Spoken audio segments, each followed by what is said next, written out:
দেখেন কত সুন্দরভাবে সবজির বাগান পরিচর্যা করতে হচ্ছে বাংলাদেশে। এভাবেই সবজির বাগান সুন্দরভাবে পরিচর্যা করা হয়। প্রথমে মাটি কেটে এই বীজগুলো বপন করা হয়। বীজ জ্বালালে মাচা তৈরি করে দিতে হয়, জাল টেনে দিতে হয়, সার দিতে হয়, গোবর দিয়ে পরিচর্যা করে দিতে হয়। ভিডিওতে দেখতে পাচ্ছেন সুন্দরভাবে মাচা তৈরি করে দেওয়া হচ্ছে।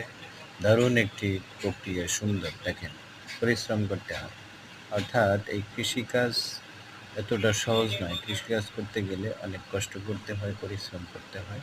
দেখেন বন্ধুগণ, এখানে এই লাউয়ের বাগানটি, লাউ গাছের সবজির বাগানটি সুন্দরভাবে পরিচর্যা করা হচ্ছে। ভিডিওটি ভালো লাগলে আপনারা লাইক, কমেন্ট, শেয়ার করবেন এবং সাবস্ক্রাইব করে পাশে থাকবেন। এভাবে কৃষিকাজ বা ঘরোয়াভাবে এই সবজির আবাদ করা হয়, যা বাঙালির একটি প্রিয় খাবার এবং বাঙালি প্রতিদিনই